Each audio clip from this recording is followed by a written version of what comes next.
Bismillahirrahmanirrahim. Assalamualaikum warahmatullahi wabarakatuh.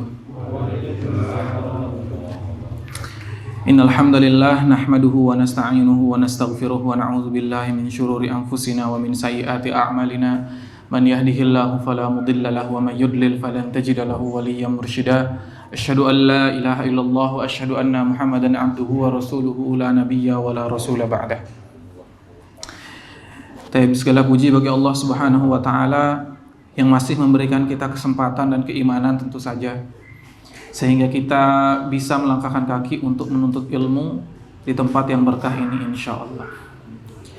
Salawat serta salam semoga selalu tercurah kepada junjungan kita Nabi besar Muhammad sallallahu alaihi wasallam yang telah mengorbankan apa yang ada pada diri beliau sehingga saat ini kita dapat menikmati indahnya Islam, yang mana Allah memfirmankan dalam Al-Quran rahmatan lil alamin, yang mana kita rasakan sekarang.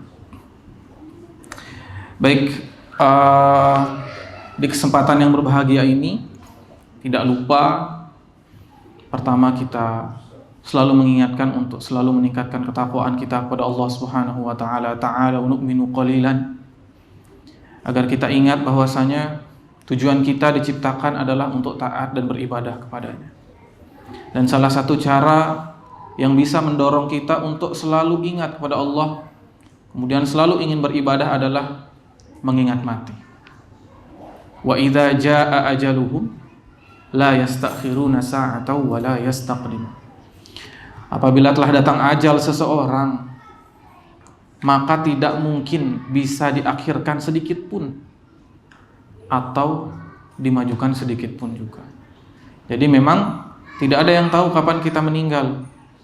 Ketika kita mengingat kita pasti akan mati, dengan itu insya Allah semangat kita akan kembali membara untuk beribadah dan taat kepada Allah Subhanahu wa taala. Di pertemuan sebelumnya, alhamdulillah kita telah membahas sedikit tentang biografi Imam Nawawi yang lumayan menginspirasi kita untuk mengikuti jejak beliau yang bisa kita lakukan sesuai dengan kemampuan kita, terutama dalam hal menuntut ilmu. Nah, sekarang kita masuk ke bab yang pertama di kitab beliau, yaitu At-Tibyan fi Adabi Hamalatil Quran. Bismillahirrahmanirrahim. Qala al-muallif rahimahullah nafa'ana bi ilmihi fid dharaini amin.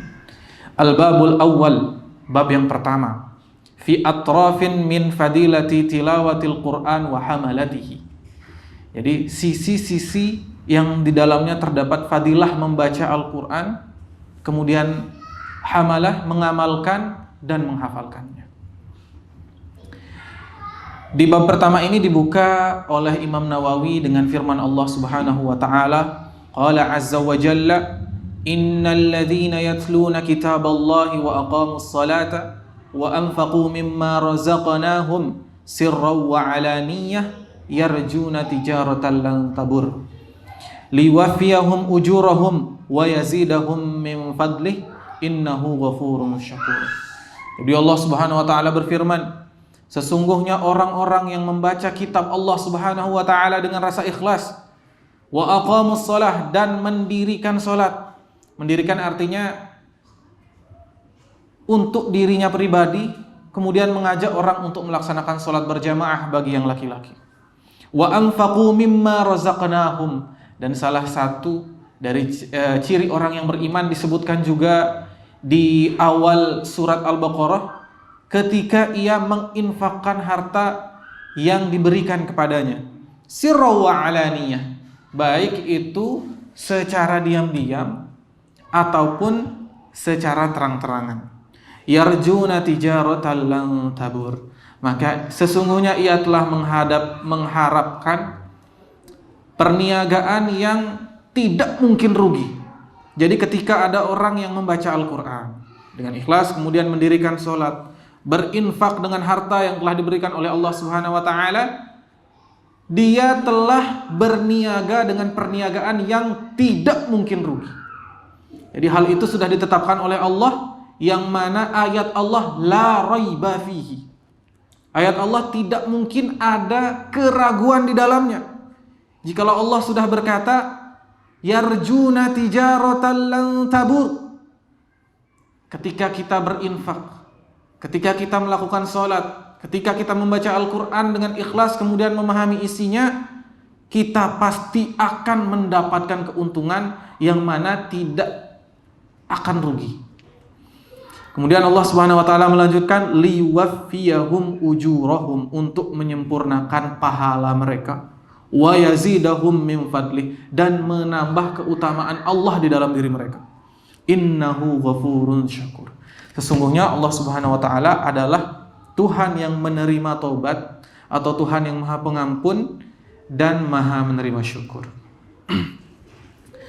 Kemudian warwina an Utsman bin Affan, kemudian telah diriwayatkan kepada kami dari Utsman bin Affan radhiyallahu anhu, qala Rasulullah sallallahu qala Rasulullah sallallahu alaihi wasallam, Rasulullah sallallahu alaihi wasallam bersabda, khairukum man ta'allamal Qur'ana wa 'allamahu. Rawahu Abu Abdullah Muhammad bin Ismail bin Ibrahim Al-Bukhari fi sahihihi alladhi huwa asahhul kutub ba'dal Qur'an. Jadi Rasul bersabda, sebaik-baik kalian orang yang memiliki tingkatan derajat tertinggi, man ta'allamal Qur'an, siapa yang mempelajari Al-Qur'an, wa 'allamahu, kemudian mengajarkannya. Mungkin hadis ini kita sudah hafalkan bersama. Simple sekali. Rasulullah itu apabila berkata maqalla wa dalla, cukup sedikit akan tetapi memiliki makna yang luas dan komprehensif. Jadi di sini khairukum man ta'allamal Qur'ana wa 'allamahu. Man ta'allama, barang siapa yang mempelajari Al-Qur'an, wa 'allamahu, dan yang mengajarkannya. Simple memang kalau kita lihat dari kata-katanya. Akan tetapi ketika ditadaburi, untuk menjadi orang yang memiliki derajat tertinggi sangat amat banyak syarat dan kesulitannya. Tidak bermudah-mudahan kita membaca Al-Qur'an terjemahan kemudian menyampaikannya. Akan tetapi di sini menggunakan kata ta'allama, belajar. Tentu saja apabila kita mengatakan kita belajar, kita memahami, kemudian kita menyampaikan, ada pertanyaan, kita bisa menjelaskan. Nah, di sini ada dibutuhkan ilmu. Jadi yang mungkin sudah sering kita dengarkan perkataan Imam Syafi'i, ala lan tanalal ilma illa bisittatin. Tidaklah kalian dapatkan ilmu kecuali dengan 6 hal. Sa'unbika bimajmu'iha bibayanin. Aku akan menjelaskan kepada kalian semuanya dengan jelas dan terang. Yang pertama adalah dengan apa? Kita mempelajari Al-Qur'an kemudian menyampaikannya, bidzakain, dengan kecerdasan. Semua manusia memiliki kecerdasan yang notabene sama, tergantung kita menggunakannya atau tidak. Jadi memang apabila otak manusia itu diasah, tidak ada orang bodoh. Bahkan orang yang memiliki keterbelakangan mental pun mampu untuk menghafal Al-Qur'an. Jadi kita sejatinya memiliki kecerdasan yang berbeda. Tidak ada masalah di sini, yang penting memiliki kesungguhan. Kemudian wahirsin, tamak akan ilmu. Dan yang ketiga wastibarin, selalu tekun dan sabar. Nah, ini mungkin yang banyak luput dari kita, terlalu ingin terburu-buru untuk bisa mencapai ilmu, tidak sabar, kemudian memakai jalan pintas yang tidak-tidak. Imam Nawawi juga mengutip perkataan Imam Syafi'i dalam kitab Syarah Al-Majmu' Syarah Muhadzab. Beliau berkata, la yatlubu ahadun hadzal ilma. Tidak ada satu orang pun di dunia menuntut ilmu bil mulki wa izzin nafsi, dengan kekuasaan kemudian dengan rasa angkuh dan sombong. Fayuflih, maka ia sukses beribadah, sukses menyampaikan ilmunya. Tidak ada apabila ia masih merasa selalu berkuasa. Kemudian ilmu itu seolah-olah sampai ketika ia berkuasa, apa yang ia katakan seolah-olah itu adalah ilmu. Kemudian apabila angkuh, jangan harap bisa menerima kebenaran. Jadi apabila sudah ada keangkuhan di dalam hati kita, cuma 2 hal yang akan kita lakukan ketika ada ilmu di depan mata kita. Yang pertama, menganggap rendah manusia. Yang kedua, selalu merasa sombong, menganggap al-kibru batarul haq wa ghamtun nas, menganggap rendah manusia kemudian kita menolak kebenaran tersebut. Jadi itu aja dah kalau misalkan kita itu menuntut ilmu dengan kesombongan. Walakin akan tetapi, nah di sini disebutkan caranya oleh Imam Syafi'i. Man talabahu bi dhullin nafsi. Siapa yang menuntut ilmu dengan kerendahan hati. Bi dhullin nafsi wa khidmatil ulama, dan selalu menghormati ulama. Ketika kita mencari ilmu, kemudian kita mengambilnya dari ulama, bagaimana kita bisa menghormati ulama dengan melayaninya, dengan bersikap sopan kepadanya, dengan membuat ia nyaman untuk menyampaikan ilmunya. Ini bukan Hudzaifah yang bicara, tapi Imam Syafi'i yang berbicara. Dikutip oleh Imam Nawawi dalam kitab Al-Majmu' Syarah Muhazzab. Jadi itu hal yang perlu kita perhatikan ketika kita ingin belajar Al-Quran, kemudian menyampaikannya. Bukanlah hal yang ecek-ecek, bukanlah hal yang remeh, dan bukanlah hal yang enteng. Jadi ada beberapa prosedur dan persyaratan yang harus kita lalui. Kemudian setelah al-istibar disebutkan oleh Imam Nawawi bibul ghatin, dengan dana dan biaya. Dan yang paling penting yang kelima adalah bi irsyadi ustadzin, belajar menggunakan guru. Kalau misal tidak menggunakan guru, belajar tuh ngelihat hadis tuh bisa salah paham. Jadi misal seperti ini. Ketika ia belajar sendiri, kemudian baru bisa bahasa Arab sedikit sekali, melihat hadis if'alu au isna'u kulla syai'in illan nikah. Wah, berdasarkan ilmu bahasa Arab yang saya pelajari, arti hadis ini adalah lakukanlah segala hal kecuali nikah. Berarti Allah dan Rasul mengharamkan nikah. Ya Allah, itu tanpa guru tuh gitu tuh. Bahkan hadis sahih yang sejatinya menggiring kita kepada kebaikan malah menjerumuskan kita kepada kesesatan. Jadi yang dimaksud isna'u kulla syai'in illan nikah adalah berjima atau berhubungan suami istri kepada istri kita yang sedang haid. Jadi lakukanlah apa saja kepada istri kita kecuali berjima. Nah, itu yang dimaksud dengan nikah dalam hadis ini.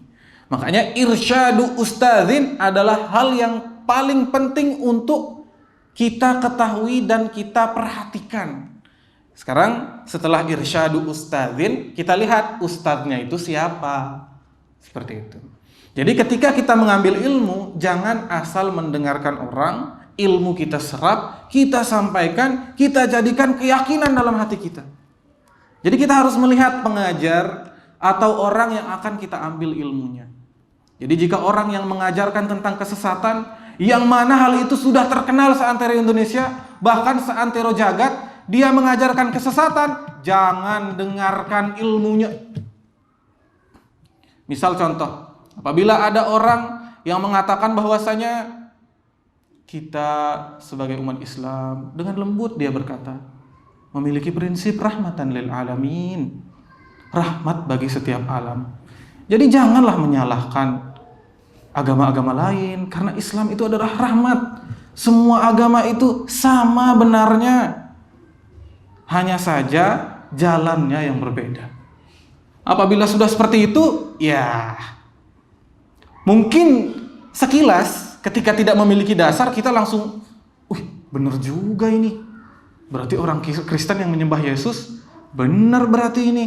Berarti orang di luar Islam adanya benar dan sama dengan kita. Kita tidak boleh melarang anak-anak kita kalau mau masuk Kristen, mau masuk Hindu, mau masuk Buddha, silakan saja. Toh semuanya benar, dan kalau dia berbuat baik dia masuk surga.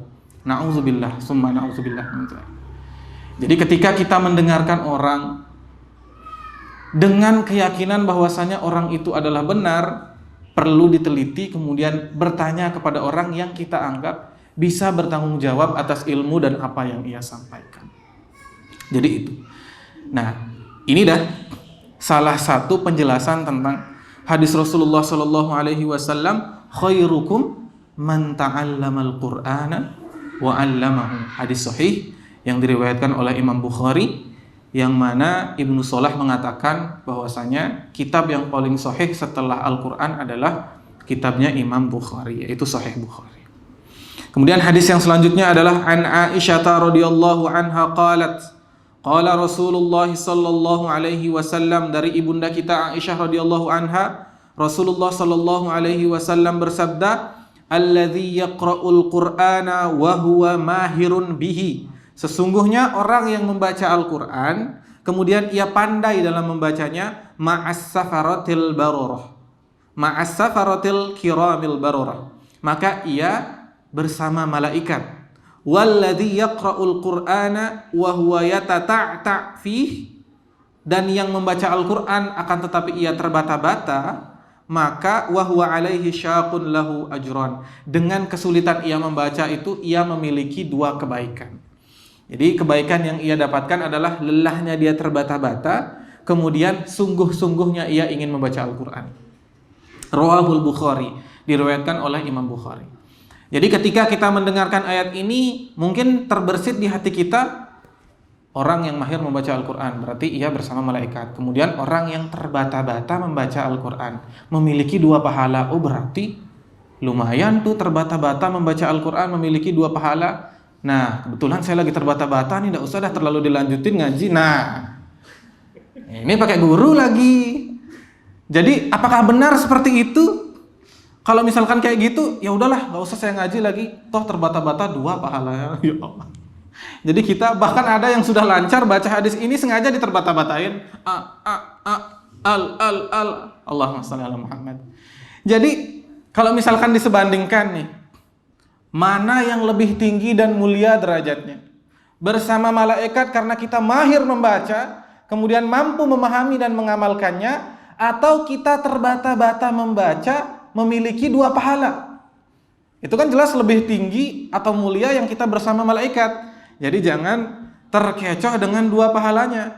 2 pahala yang disebutkan di sini adalah motivasi untuk orang-orang yang baru belajar membaca dan memahami Al-Quran, agar ia bisa mahir, kemudian bisa memahami Al-Quran, kemudian mengamalkannya. Jadi seperti itu. Jangan diartikan bebas sesuai dengan keinginan kita. Akhirnya semua orang yang mengaji kita beritahu, lebih baik kalian terbata-bata membaca Al-Quran agar mendapatkan 2 pahala. Dengan semangat dan ilmu yang ia yakini. Na'udzubillah. Jadi itu adalah penjelasan tentang orang yang mahir membaca Al-Quran, mampu memahaminya kemudian mengamalkannya, dengan orang yang masih terbata-bata dan berusaha untuk bisa mahir kemudian bisa mengamalkannya. Baik. Kemudian hadis yang selanjutnya. Hadis yang ketiga ini lumayan panjang, dan hadis ini seperti memberi kita gambaran bagaimana sih orang-orang yang membaca Al-Quran itu diberi karakter oleh Rasulullah SAW. Jadi di sini disebutkan wa an Abi Musa al-Asy'ari, dari Abu Musa al-Asy'ari radhiyallahu anhu, qala, beliau berkata, qala Rasulullah sallallahu alaihi wasallam, Rasulullah sallallahu alaihi wasallam bersabda, mathalul mu'min alladhi yaqra'ul Qur'ana mathalul utrujjah rihuha thayyibun wa ta'muha thayyibun. Jadi permisalannya seperti apa sih seorang mukmin yang membaca Al-Qur'an, kemudian seorang mukmin kemudian ia membaca Al-Qur'an. Tentu membaca ini mencangkup memahami dan mengamalkannya, bukan hanya membaca saja. Jadi emang Al-Quran itu memiliki mukjizat yang ketika dibaca per hurufnya itu memiliki kadar pahala. Akan tetapi ketika ia dibaca saja tanpa ingin mengetahui makna, kemudian memahami serta mengamalkannya, itu tuh diibaratkan seperti ini. Kita dikasih surat sama kepala desa atau presiden lah, yang paling tinggi. Dikasih surat sama presiden. Kemudian di surat itu ada perintah. Ketika ia melakukan perintah itu, ia akan mendapatkan ganjaran lah dari pemerintah tersebut. Tapi ketika kita menerima amplop yang isinya surat itu, kita buka, kemudian kita baca, kita elus-elus, kita tutup lagi, kemudian kita taruh di atas lemari. Setelah itu besoknya kita baca lagi, tanpa kita tahu ini perintahnya apa sih, dan kita tidak mengamalkannya. Jadi ya ganjaran tidak dapat. Mungkin ganjaran seneng karena orang yang ngasih itu tahu kalau suratnya sudah dibaca, tapi tidak diamalkan, kan kayak gitu. Kayak kita tuh tidak dapat hal yang menjadi esensi. Gitu. Jadi ketika ayat pertama yang turun ke Rasul itu adalah Iqra, bacalah, itu melambangkan bahwasanya Islam adalah agama yang memerintahkan kita untuk menuntut ilmu terlebih dahulu, memahaminya kemudian mengamalkannya. Jadi ketika Allah memerintahkan membaca, itu maknanya bacalah, pahamilah, dan amalkan. Gitu. Jadi harus lengkap untuk memaknai hal yang diperintahkan oleh Allah Subhanahu wa taala. Kemudian wa mathalul mu'min alladzi la yaqra'ul qur'ana mathalut tamrah la riha laha wa ta'muha thayyibun hulwun. Baik. Jadi kalau permisalan nih, tadi kan seorang mukmin yang membaca Al-Qur'an. Kemudian sekarang apabila ada seorang mukmin yang tidak membaca Al-Qur'an, tapi dia melaksanakan perintah Allah, dia tahu dari gurunya, kemudian dia pernah belajar itu, tapi dia tidak baca Al-Qur'an, ini disebutkan mathalut tamrah, seperti kurma yang disebut tamrah, la rihalaha, tidak memiliki bau, wa ta'muha thayyibun hulwun, akan tetapi rasanya itu masih enak dan manis. Tapi kan ada yang kurang nih, kayak dia tuh ada rasanya tuh kayak tidak ada asar lah, seperti itu. Tapi kalau misalkan dicicipi, dia masih terasa enak dan manis. Wa mathalul munafiq alladzi yaqra'ul Qur'an, dan permisalan orang munafik yang membaca Al-Qur'an. Mathalur raihanah, seperti raihanah. Raihanah ini kalau di kita ya semacam daun kemangi lah. Rihuha thayyibun, harum, baunya harum, wa ta'muha murrun, tapi ketika digigit itu rasanya pahit ya. Nah, itu munafik yang membaca Al-Qur'an. Jadi masih mending nih kalau ada orang munafik dia baca Al-Qur'an, masih mending. Nah, daripada yang terakhir nih, wa mathalul munafiqil ladzi la yaqra'ul Qur'an, orang munafik kemudian tidak membaca Al-Qur'an, kamathalil hanzalah laisa laha rihun wa ta'muha murrun. Jadi seperti hanzalah itu kayak buah melon bentuknya, tapi dia pahit gitu. Jadi disebutkan di sini laisa laha rihun, udah dia tidak berbau, wa ta'muha murrun, ketika dirasakan rasanya itu pahit. Jadi sama sekali tidak ada kebaikannya. Jadi sebenarnya munafik ini memiliki derajat yang sama, cuma dia itu naik sedikit sekali derajatnya ketika ia membaca Al-Qur'an. Setidaknya mungkin masih ada masih ada peluang lah untuk dia bertobat karena dia membaca Al-Qur'an. Makanya disebutin di sini kalau misalkan orang munafik yang membaca Al-Qur'an itu ya kayak kemangi lah. Di luar dia masih kelihatan masih kelihatan bagus, harum baunya, tapi kalau dirasain dia itu pahit sekali. Munafik. Daripada munafik yang sudah munafik, tidak membaca Al-Qur'an, kerjaannya menyebarkan kebencian, fitnah, ketidaksukaan kepada Islam, merusak agama, Masya Allah. Lengkap sekali. Jadi di sini udah tidak ada baunya, tidak sedap dipandang, ketika dirasakan dia rasanya pahit. Itu munafik yang tidak membaca Al-Qur'an. Jadi sebenarnya kalau kita mau jujur kepada diri kita, ketika kita bersungguh-sungguh untuk mau belajar Al-Qur'an, Allah Subhanahu wa taala membimbing kita dan memberikan kita banyak sekali jalan. Allah Subhanahu wa taala berfirman dalam surat Ar-Rum di ayat akhir surat Ar-Rum,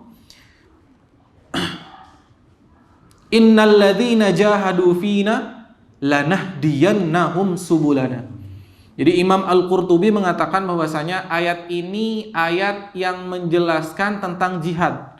Barang siapa yang berjihad di jalanku, lanahdiyannahum subulana, maka aku akan memberikan banyak jalan untuknya menuju hidayah. Jadi Imam Qurtubi berkata, ayat ini turun menjelaskan tentang jihad, akan tetapi tidak menjelaskan tentang jihadnya perang.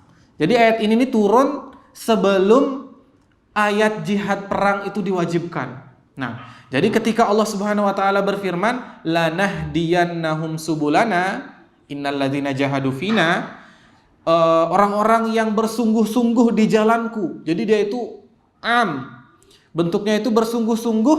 Kalau Imam Ad-Darani berkata, bukan hanya untuk berperang, akan tetapi linasri dinillahi ta'ala wa idhamuhu al-amru bil ma'ruf wan nahyi 'anil munkar. Dan yang paling tinggi adalah memerintahkan kepada yang ma'ruf dan melarang kepada kemungkaran. Derajat takwa yang tertinggi dari seorang mukmin. Jadi itu. Ketika kita beribadah dan bersungguh-sungguh, Allah akan memberi kita jalan hidayah, tidak 1, 2, 3 dan banyak sekali. Sehingga setiap detik hidup kita memiliki kadar ibadah dan kita mampu melaksanakan apa yang diperintahkan oleh Allah Subhanahu wa taala, yang mana itu adalah tujuan kita hidup sekali lagi. Kemudian di sini disebutkan di hadis yang selanjutnya, wa an Umar bin Al-Khattab radhiyallahu anhu, dari Umar bin Khattab radhiyallahu anhu, beliau berkata, anna nabiyya sallallahu alaihi wasallam qala, sesungguhnya Rasulullah sallallahu alaihi wasallam bersabda, innallaha ta'ala yarfa'u bihadzal kalami aqwaman wa yad'u bihi akharin, rawahu Muslim. Sesungguhnya Allah Subhanahu wa taala mengangkat derajat suatu kaum dengan kalam ini, dengan Al-Quran, yaitu orang yang mau membaca, memahami, kemudian mengamalkannya, wa yad'u bihi akharin, dan menundukkan orang-orang selain kaum-kaum yang lain. Jadi Allah Subhanahu wa taala memang menjelaskan di Al-Quran itu bagaimana sifat orang mukmin, bagaimana menjadi orang yang mukmin, kemudian bagaimana sifat orang munafik, dan bagaimana kita terhindar dari sifat-sifat munafik. Jadi mengangkat derajat orang-orang yang mukmin, kemudian memberitahu kita bagaimana sih sifat-sifat orang munafik yang kalau bisa, atau bukan kalau bisa nih, yang wajib kita hindari, dan kita tahu bagaimana cara menghindarinya. Jadi itu yarfa'u bihadzal kalam, mengangkat dengan kalam ini, aqwaman, qaum, wa yad'u bihi akharin, dan menjatuhkan yang lainnya. Ibaratnya kita jadi mengetahuilah mana orang-orang yang munafik.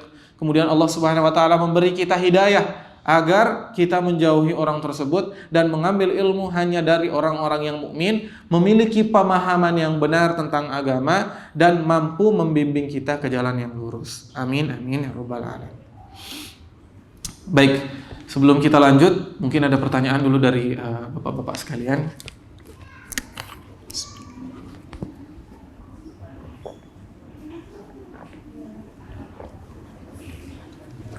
Baik, kita lanjut dulu.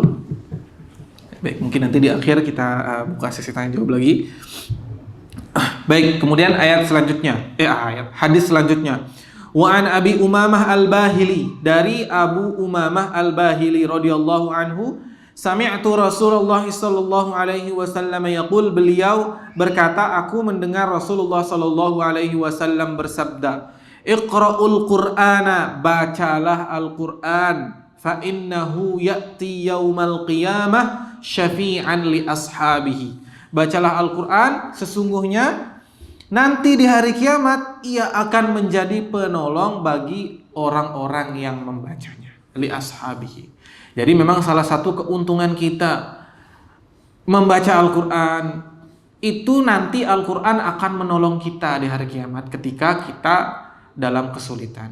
Jadi ya, bisalah kita sebut Al-Quran ini sebagai bekal agar kita selamat nanti di akhirat ketika mungkin terjadi kesulitan di masa hisab dan yang lainnya. Di sini jelas disebutkan syafi'an li ashabihi, menjadi syafaat untuk orang-orang yang membacanya. Jadi ketika kita memahami hadis ini, diusahakan kita untuk mengamalkannya dengan rasa yakin bahwasanya Allah akan menolong kita melalui Al-Quran ketika kita membacanya di masa-masa sulit di akhirat nanti, di hari kiamat kalau di hadis ini.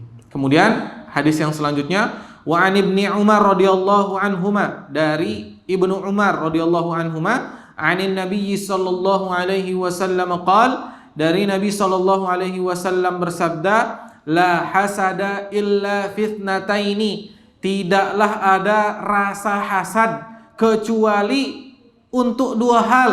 Nah, ini penting nih untuk rasa hasad. Rajulin atahullahul qur'ana, hasad kepada laki-laki yang Allah berikan Al-Qur'an, fahuwa yaqumu bihi ana al-laili wa ana an-nahari. Kemudian ia berdiri dengan membacanya ana al-laili, di tengah malam dan di sepanjang malam, wa ana an-nahari, dan membacanya juga di setiap siang. Artinya kehidupannya itu baik malamnya, baik siangnya, ia berdiri untuk sholat dengan membaca Al-Quran, menggunakan Al-Quran sebagai hal yang bisa ia gunakan untuk berkeputusan dalam hidupnya. Wa rajulin atahullahu malan, dan hasad kepada laki-laki yang diberikan Al-Quran oleh Allah, yang diberikan harta oleh Rasulullah, oleh Allah Subhanahu wa taala, fahuwa yunfiquhu ana al-laili wa ana an-nahari. Rawahul Bukhari. Jadi kemudian hasad kepada laki-laki yang diberikan harta oleh Allah Subhanahu wa taala, kemudian ia menginfakkannya, baik itu di malam hari maupun di siang hari, baik itu sembunyi-sembunyi ataupun terang-terangan. Nah, jadi ini adalah batasan hasad yang boleh kita lakukan. Hasad itu tidak semuanya boleh. Jadi hasad itu cuma boleh hasad itu tidak boleh semuanya kecuali dua. Yang pertama, hasad kepada orang yang cinta terhadap Al-Quran sehingga ia berdiri tengah malam, ia berdiri di siang hari dengan membaca Al-Quran. Kemudian yang kedua adalah kepada orang yang diberikan kepada orang yang diberikan harta, ia menginfakkannya baik itu di malam hari maupun di siang hari, baik itu secara sembunyi-sembunyi ataupun secara terang-terangan. Nah, ini hasad yang boleh Pak ya. Jangan dipotong, misalkan la hasada, tidak ada hasad illa fisnata, ini yang lain kita buat sendiri. Jadi hasad itu tidak boleh. Hasad itu adalah salah satu hal yang dilarang, yang merusak muamalah manusia dan merusak ibadah kita. Jadi ketika kita berbuat hasad itu tanpa sadar sudah membuat kita terhina gitu.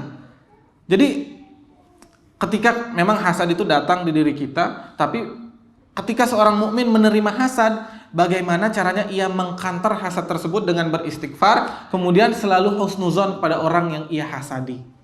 Biasanya hasad ini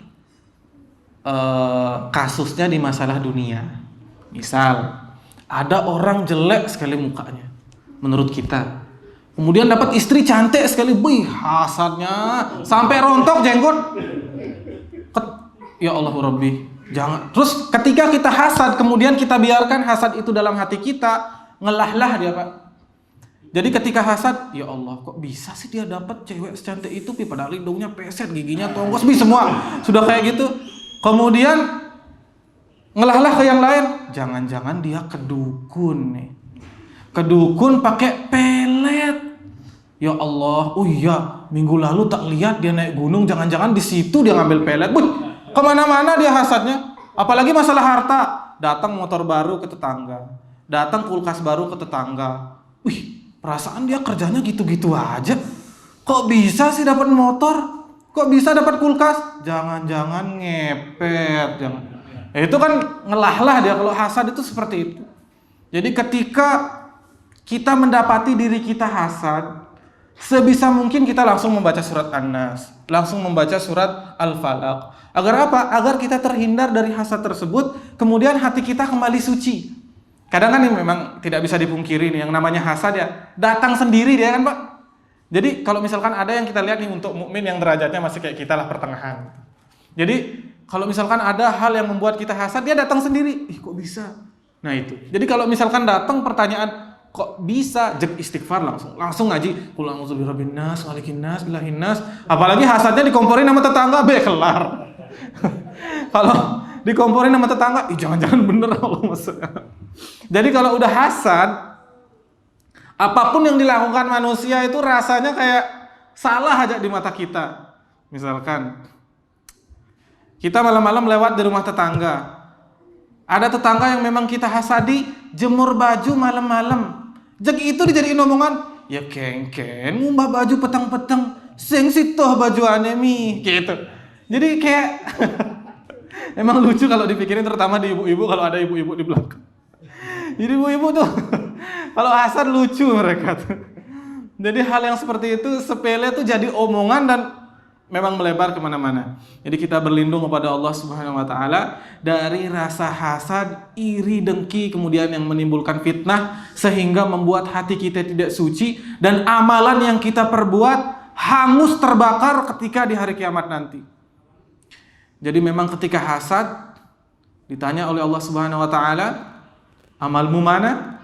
Tidak ada amal yang aku bawa, karena memang kita itu selalu hasad dan menggibah kejelekan orang lain yang sebenarnya tidak kita ketahui adanya.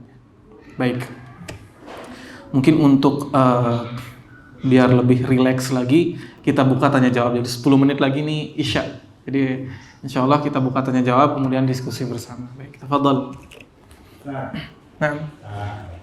Hasad sama dengan hasud. Oh ya. Bagus nih Pak, biar nggak salah paham. Pertanyaan bagus. Kemudian dua. ada ujub gitu. Ujub ya, baik. Berbeda. Jadi hasad itu masdar dari hasada. Jadi hasadun itu tuh masdar dari hasada yang bermakna perbuatannya Pak. Itu hasad. Nah, hasud itu mungkin lebih ke bahasa Indonesia deh Pak. Jadi menghasud gitu. Nah, itu dah, menghasud itu artinya memantik kompor untuk lebih membakar rasa hasad.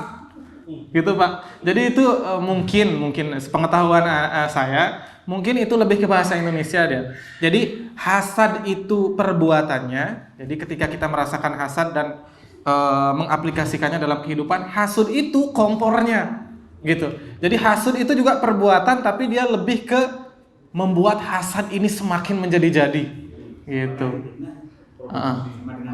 Provokasi. Jadi kalau fitnah itu lebih ke arah mengatakan hal yang tidak benar adanya. Itu fitnah. Kalau hasud itu kan hasad itu dia itu timbul di hati dan dia itu berkata sendiri di hati. Nah, hasud itu dia kompornya Pak. Jadi memang tidak gini ya, tidak dipungkiri yang namanya hasad itu menimbulkan ghibah. Kemudian ghibah itu nikmat sekali adanya. Apalagi kalau bersama-sama berjamaah sambil minum Coca-Cola, makannya kambing bakar. Itu makin itu. Jadi kalau misalkan ada yang di antara kita itu memantik pergibahan, langsung astagfirullahaladzim akhi, tolong kita tutup nih sebelum anak terpancing juga. Nah, misalkan seperti itu. Jadi makanya disebutkan dalam Al-Quran, dalam surat Al-Hujurat itu jadi orang yang bergibah itu dia itu seperti mencabik-cabik bangkai saudaranya. Jadi ada sisi filosofi juga di sini. Ketika kita bergibah ria, merasakan nikmat gibah itu, kemudian sudah menggibah satu kelakuannya dia yang buruk, pindah ke kelakuan keluarganya, pindah ke kelakuan temannya, akhirnya satu kabupaten kita gibahin. Itu tuh memang seperti mencabik bangkai saudara kita. Jadi saudara kita tidak mendengarkan, akan tetapi kehormatannya dari jauh kita cabik-cabik. Jadi tidak sadar dosa kita, dosa dia mengalir ke kita, pahala kita mengalir ke dia. Nah, itu capek-capek kita sholat tahajud sampai hitam gidat, kita ngebicarain kejelekan orang, pahala kita ke dia, coba bayangin. Terus dia santai-santai sambil bermaksiat, na'udzubillah. Nah, itu kan masalah itu. Nah, itu berkaitan dengan hasad ini. Jadi kalau misalkan udah yang namanya hasad Pak, Janganlah dilanjutin kecuali hasad kepada dua hal yang tadi disebutkan. Hasad kepada orang yang dekat dengan Al-Quran, kemudian hasad dengan orang yang selalu menginfakkan hartanya di jalan Allah. Jadi memang kalau kita mau ukur nih kemampuan kita untuk berinfak lah, kita sudah tahu konsep akhirat itu kekal. Wal akhiratu khairu wa abqa, dan akhirat itu adalah hal yang lebih baik daripada dunia dan adalah hal yang kekal. Nah, kita tahu nih kalau kita nyumbang 5.000 untuk akhirat, ini yang kekal bakal jadi bekal kita. Tapi gimana keadaan rasanya kalau misalkan dibandingkan dengan kita berfoya-foya, misalkan beli baju 300.000 tuh enggak mikir, tapi kalau misalkan udah kadang ngeluarin uang 10.000, 10.000 pesu nih. Padahal mau ambil 2.000, balik lagi 10.000-nya. 2.000-nya yang dikeluarin. Nah, itu kan kayak hal yang harus kita pikirkan ketika berinfak. Nah, hasad nih, kembali lagi ke hasad. Kalau misalkan kita hasad ngelihat orang, kok bisa sih orang itu nyumbang 1 juta tanpa ada rasa berat sama sekali. Kemudian ada misalkan orang yang bekerja banting tulang hanya untuk bersedekah. Misalkan tukang sapu, tukang angkut sampah, nabung untuk bersedekah. Nah, kita memiliki harta tidak mau bersedekah, itu tuh harus kita hasad itu. Karena kemampuan yang ia keluarkan itu tuh lebih besar daripada apa yang kita lakukan, coba bayangin. Nah, itu tuh konsep hasad yang benar. Jadi memang kalau hasad itu counter saja apabila keburukan, kemudian hasad kepada kebaikan yang mana dekat dari Al-Quran dan selalu menginfakkan hartanya harus kita aplikasikan. Jangan kebalik, ngelihat orang yang infak, biarlah dia infakkan uangnya banyak. Tapi ngelihat orang yang dapat kulkas baru, wih kulkas baru, saya harus bisa dapat kulkas seperti dia. Masa orang ngepet bisa beli kulkas? Nah kayak seperti itulah contohnya. Jadi itu jangan kebalik-balik untuk menilai agama. Jadi sama seperti misal hal makruh dengan hal sunnah. Nah, ini banyak sekali terjadi. Kalau saya nyebutnya degradasi gitu. Jadi kayak tidak dihiraukan lagi makna sebenarnya. Sunnah itu artinya apabila dilakukan dia dapat pahala. Kemudian apabila ditinggalkan tidak apa-apa. Nah, kalau makruh apabila ditinggalkan dia dapat pahala, dia dilakukan tidak dapat apa-apa. Orang ketika melakukan hal makruh dia berdalih, toh kalau dilakukan tidak apa-apa. Dan ketika diingatkan sunnah, toh kalau misalkan tidak dilakukan dia tidak, gimana tadi kebalik nih. Nah, misalkan makruh nih, orang melakukan hal makruh, diingatkan itu kan hal yang makruh. Terus dia berdalih, toh juga kalau dilakukan tidak apa-apa. Nggak apa-apa dong saya melakukan hal yang makruh. Tapi ketika diingatkan sunnah, toh kalau tidak dilakukan juga tidak berdosa, santai aja dong. Nah, itu tuh bukan cara berpikir seorang mukmin gitu. Jadi harusnya ketika kita mendapati sunnah, sebisa mungkin kita lakukan untuk meraih pahala. Ketika ada hal yang makruh, namanya aja dibenci, sebisa mungkin kita tidak lakukan agar kita juga mendapatkan pahala dan terhindar dari hal yang berpotensi untuk terjadinya dosa. Nah, itu konsep berpikir seorang mukmin seperti itu dalam memandang hukum yang sifatnya itu taklifi. Jadi sunnah, haram, wajib seperti itu. Baik, mungkin itu Pak. Nah, jawabannya mungkin ada pertanyaan lagi. Tadi ada pertanyaan kedua, ujub ya. Ujub itu sombong ya. Ujub itu lebih ke memamerkan kebaikan yang ada dalam dirinya. Ya, riya lah.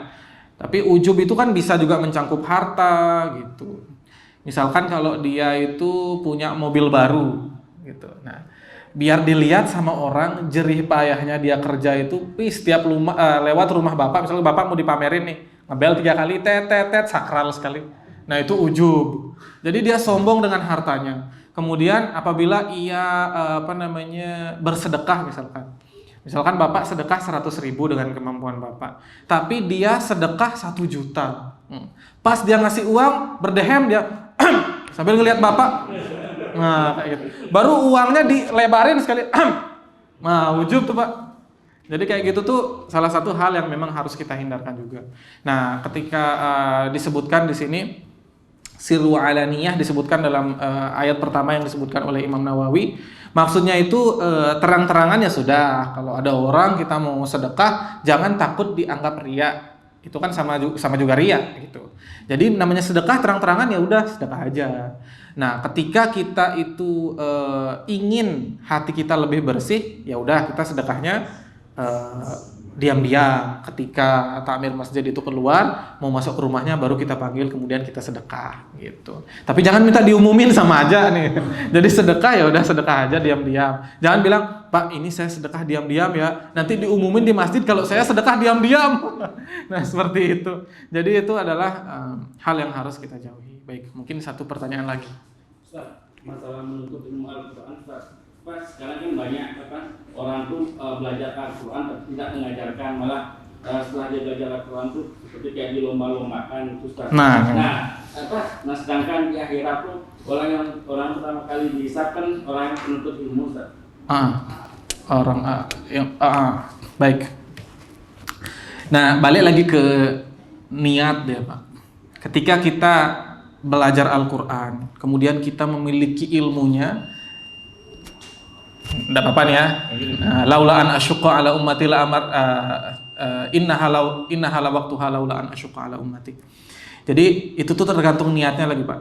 Jadi ketika kita memang niat ikhlas untuk mempelajari Al-Quran dan kita mendapatkan ilmu kemudian pemahaman atas Al-Quran tersebut, kita itu wajib untuk menyampaikan ilmu tersebut. Jadi pepatah Arab tuh ngomong al-ilmu bila amalin kasyajarin bila samarin. Kalau ilmu itu tidak diamalkan, jadi diamalkan ini kan termasuk mengajarkan juga, seperti pohon yang tidak ada buahnya. Jadi itu dah, dia itu tidak berbau. Cuma dia itu untung untuk dirinya sendiri. Tapi ketika melihat kemungkaran, kemudian itu bahkan masuk ke ranah dosa juga. Kemudian menghafal Al-Quran untuk lomba. Nah gini, Al-Quran ini memiliki esensi dia. Nah, esensi Al-Quran adalah memahami, mengamalkan, kemudian menyampaikannya. Nah, itu adalah esensi yang harus kita ambil dari belajar Al-Quran. Ketika esensi itu hilang, maka bisa kita sebut dia belajar bukan untuk Allah Subhanahu wa Ta'ala. Memang lomba itu boleh ketika kita mungkin hafal Al-Quran 30 juz, kemudian ada ajang lomba. Kita boleh ikut lomba itu, tapi bukan jadi niat utama. Nah, untuk sekarang kan mungkin banyak sekali penghafal Al-Quran malah dijadiin tren yang vlog. Jadi dengan hafalannya itu bukan untuk lebih beriman gitu loh. Jadi dengan hafalan itu dia kayak sok-sokan. Kemudian malah kok ada sih orang yang sudah hafal 30 juz tapi penampilannya masih ugal-ugalan, biasa berkholwat dengan wanita. Kemudian kalau misalkan berkata itu milenial tidak beradab, misalkan seperti itu. Karena esensi memang dari Al-Quran itu bukan mendayu-dayunya dia. Misalkan nih, ada orang yang bagus sekali bacaan Al-Qurannya, kemudian jadi imam di masjid.